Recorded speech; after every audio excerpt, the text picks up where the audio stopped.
CAF President Issa Hayatou assumes interim control of the football's world governing body FIFA.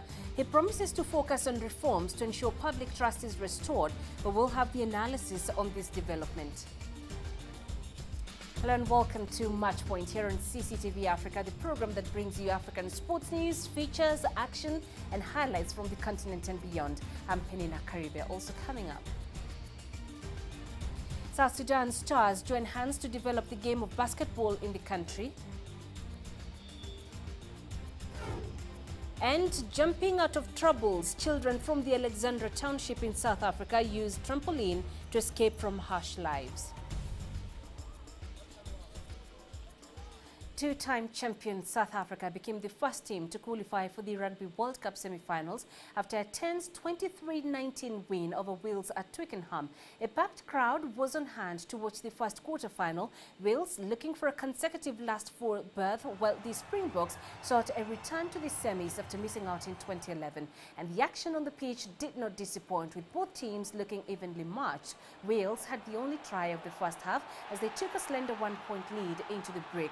The two sides exchanged leads with nothing much separating them, and as Wales led 19-18 with 10 minutes to go, Welsh fans could smell an upset, but it wasn't to be as Fourie Dupre's touchdown from a Dwayne Vermeulen offload 5 minutes from time to see the Boks through with a 4-point margin victory.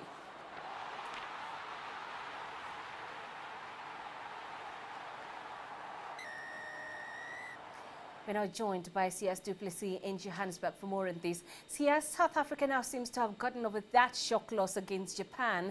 Did this quarter-final performance show a side which can win the World Cup? I think that loss to Japan was a blessing in disguise for the Springboks and Springbok coach Heineke Meyer. It made them really go on some soul-searching missions and try and find out what exactly was wrong, and they've turned the corner. Today against a gutsy Welsh side, they showed some serious big match temperament and really put in the hard yards against a team that were very determined to stop the Springboks at Twickenham, but still some fragile aspects to their game, a few things they need to work on. So I'd be cautious to say that this team can go and win the World Cup. They do have the talent, but they're going to have to work even harder if they're to go all the way. Well, New Zealand could be South Africa's semi-final opponents. Are the fans jittery at the thought of meeting the All Blacks in the semis? Oh, it's the old foe, isn't it? It's our nemesis, if you like, in terms of a South African rugby point of view. They've met 90 times, the All Blacks winning 52 of those matches, so they have the majority of wins. Interestingly enough, though, they've played twice on neutral venues, and it's 1-1, so that will give the fans some hope. But the All Black team are ranked #1 in the world. They are the favourites to defend their title. So South African fans are jittery. But after today's performance, I think there'll be a little bit of hope going into this one. But it will be very interesting to see how the Springboks and the All Blacks go at a World Cup. Unfortunately, they'll probably have to meet in the semi-finals. If the All Blacks get past France, we know that it can be a little bit tricky with the French and the All Black history. But it looks like it's going to be South Africa, New Zealand next weekend in the semi-finals.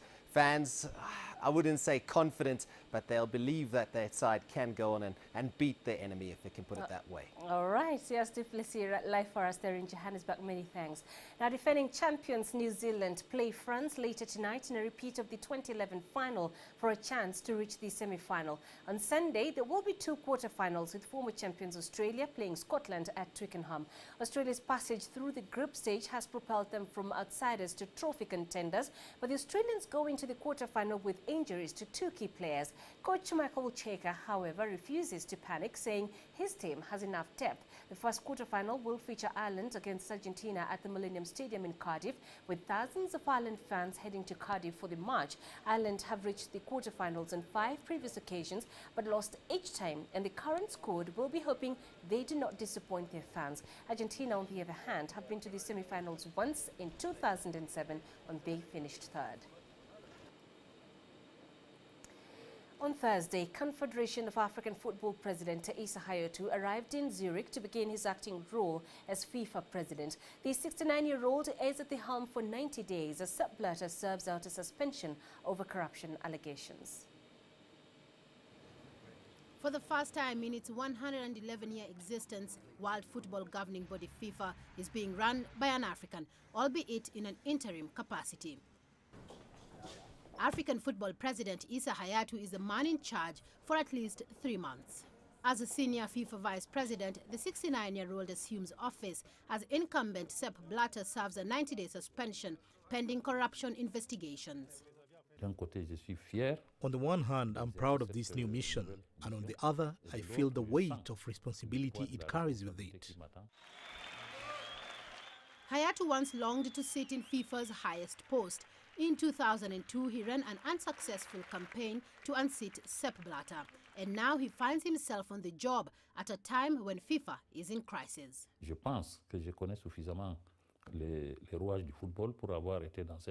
I believe I know enough about football, having been in it for 28 years.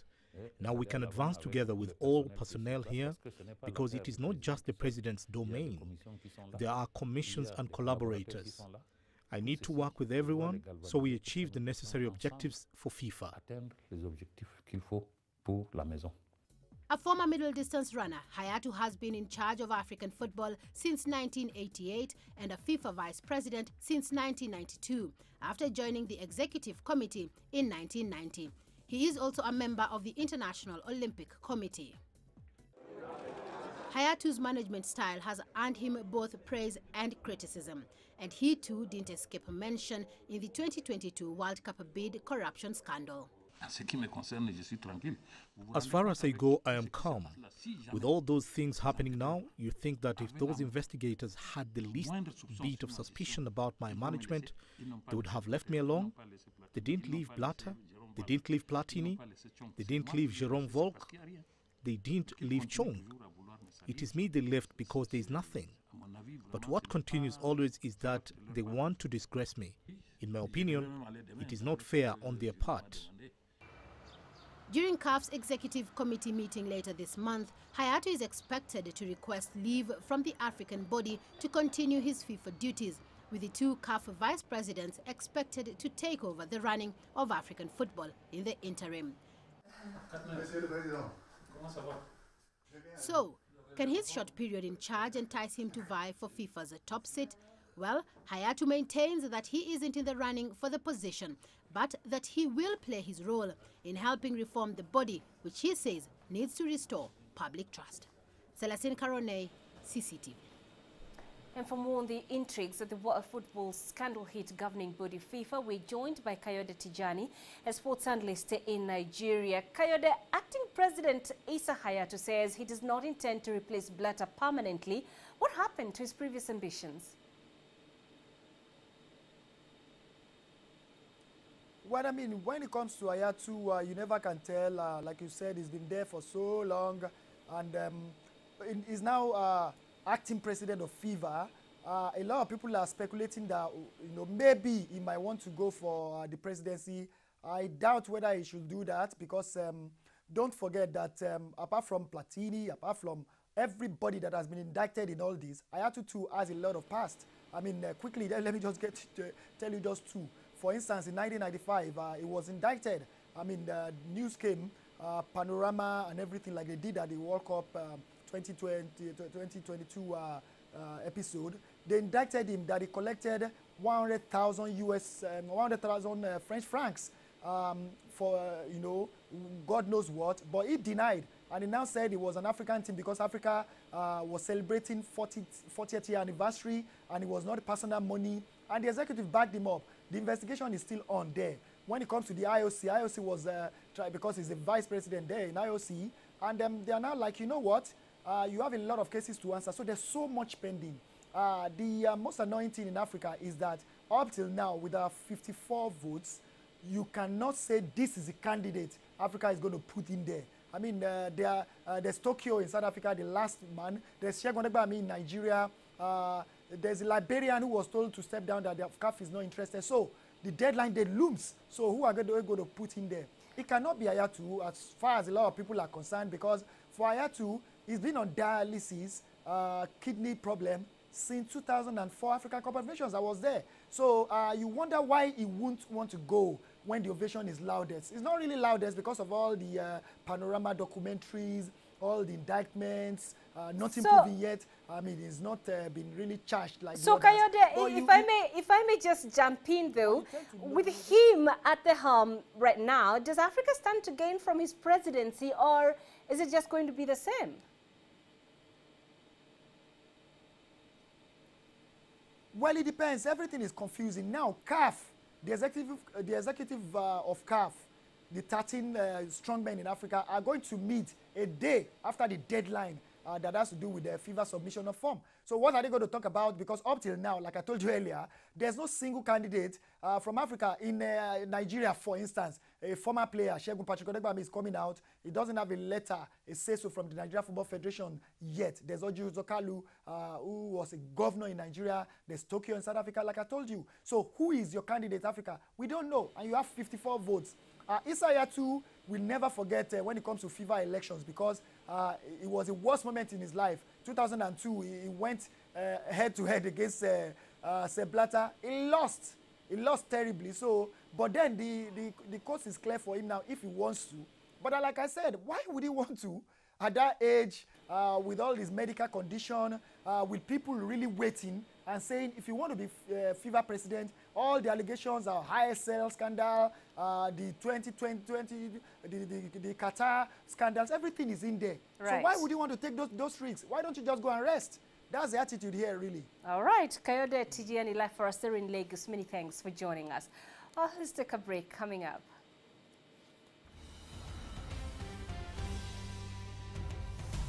South Sudan stars join hands to develop the game of basketball in the country.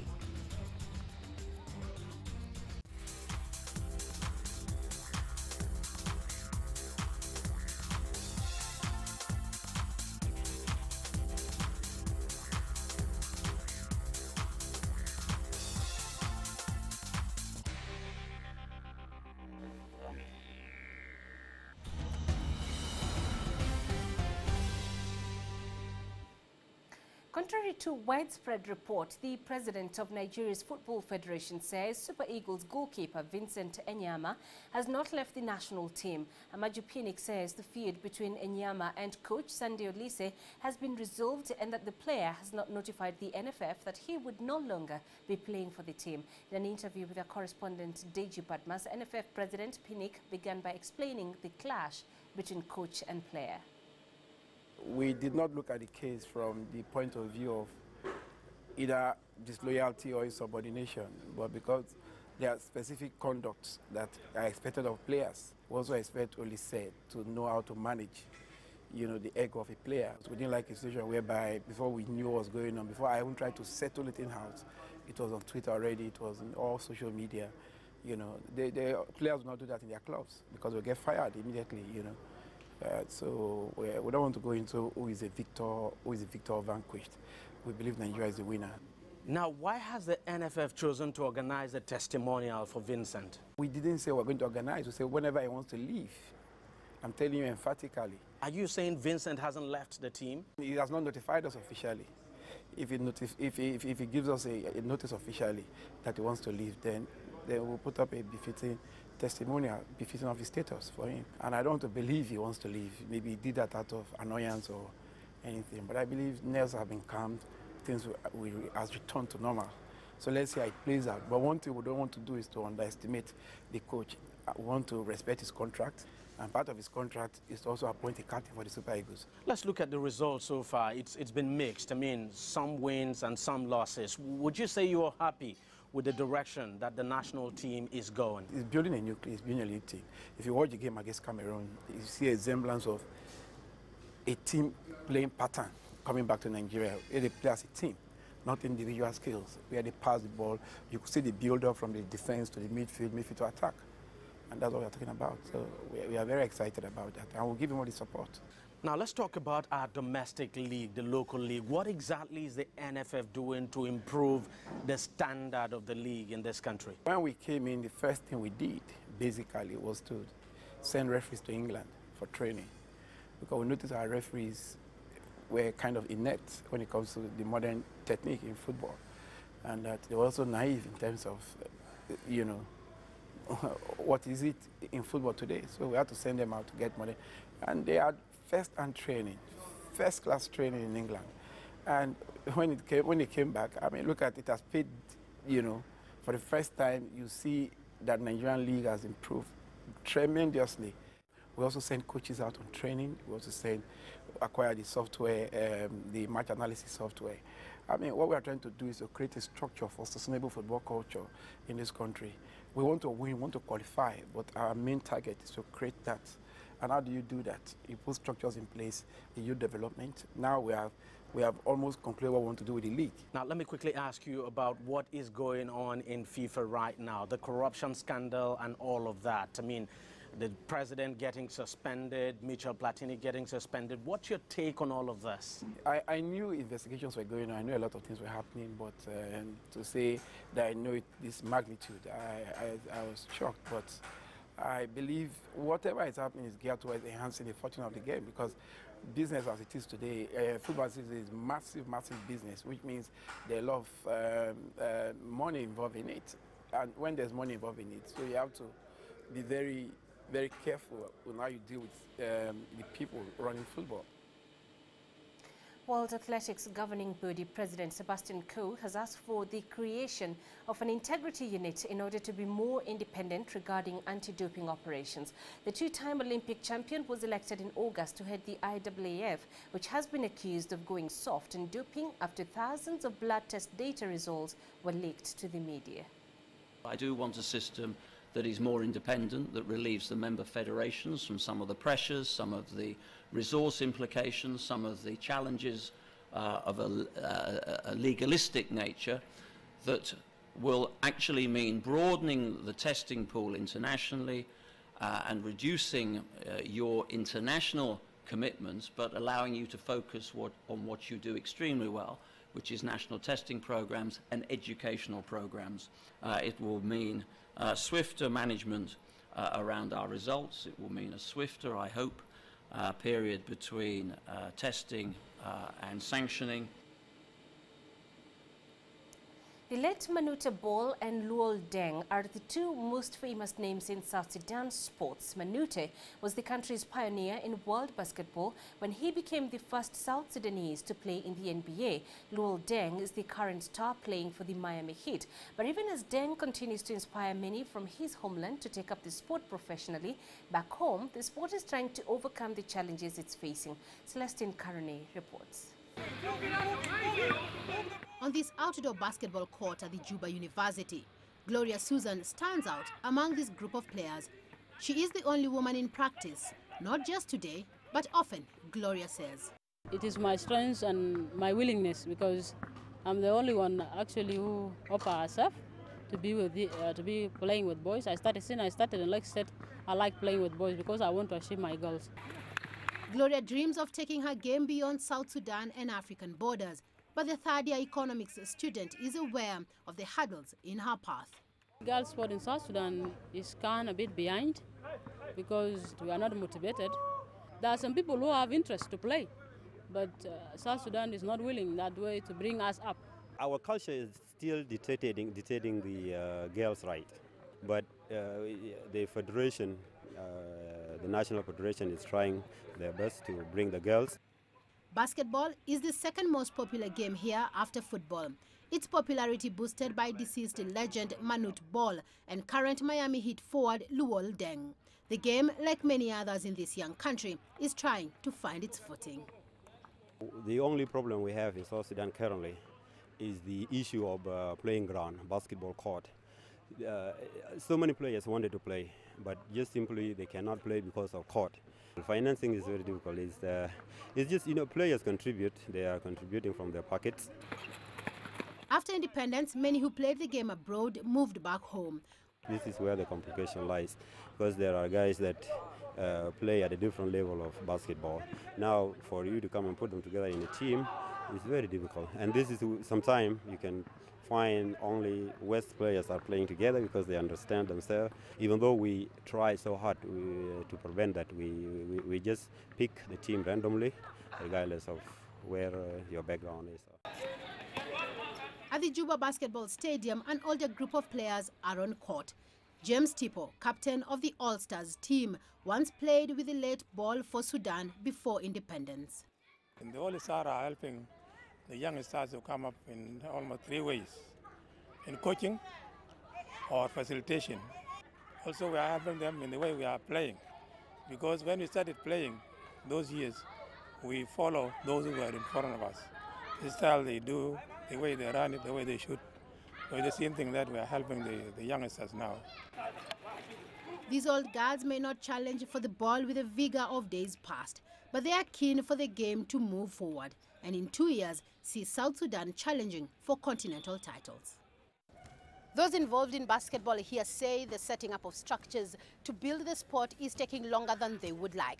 But they are confident that once these structures are in place, basketball could become the first team sport out of South Sudan to qualify for the Olympics. Celestine Caronay, CCTV in Juba, South Sudan. Moving on to South Africa and to one of Johannesburg's most notorious townships. In Alexandra, children are jumping for a better future and dreaming of one day going to the Olympics. CCTV's Julie Shire has this story. A favorite pastime for children around the world. But in Alexandra Township, every somersault and backflip means hope. For a few moments, children escape from their harsh daily lives, a dream of one day becoming champions. This is Alexandra's Trampoline Club. It is ill-prepared, but it's keeping kids happy and off the streets. The first trampoline, we started not even buying the steel, just getting the steel on the streets and welding. The first trampoline was built like that. It's no longer here, that trampoline. But that trampoline gave us a hope.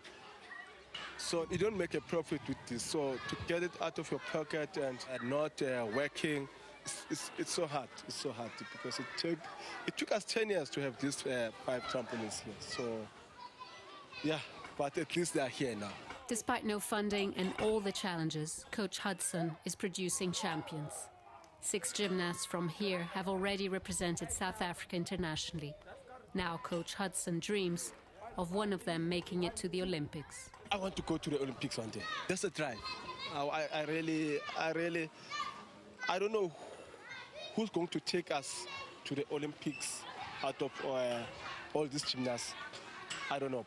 So that we represent Alex, that we come from Alex, it can be done. No matter who you are, where you come from, if you got the drive and the dream, you can achieve one day. Kulani Nuxumalo is one of the national champions trained by his uncle, Coach Hudson, and his somersaults are inspiring others to follow. I started when I was 10 years old. When I started, it was just a thing, a hobby, just to get jumping down, up and down. As soon as I made the national team, I saw that I'm really good, I'm trying. It's a great feeling knowing that this is where you started, and now you're being a national champion, so which means the kids can do it as well. And you get more kids, and hopefully it can be popular. To get as much kids as possible off the streets, trying to get sport as a motivation to go forward. The talent at Alexandra Trampoline Club just keeps on growing, but it needs funding to continue producing exceptional gymnasts. I know that you can get hundreds of kids out of the streets and come to practice. It can happen if you can get maybe a sponsor like that can help us. But even with such tremendous difficulties, hope is what fuels these gymnasts. I want to see myself, my friends, around gymnasts, like maybe going to the Olympics. That's my biggest dream. I want to go to the Olympics. Alexandra Trampoline Club at a glance doesn't have much to offer, but it's providing the necessary bouncing platform to catapult many out of poverty, igniting their dreams of one day representing South Africa in the Olympics. Julie Shire, CCTV, Alexandra Township, Johannesburg. Last month, Egypt hosted its 24th Heliopolis International Tournament in water polo and synchronized swimming. 6 European countries were competing, with Hungary's Sanchez winning the gold medal in water polo and Russia dominating the synchronized swimming. Adel Mahroui has more.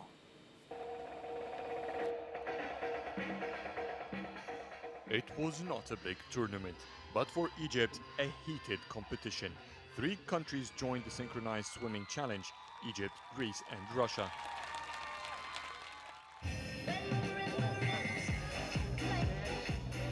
wasn't a surprise for Russia to seize the gold medals in all categories. It's normal for us.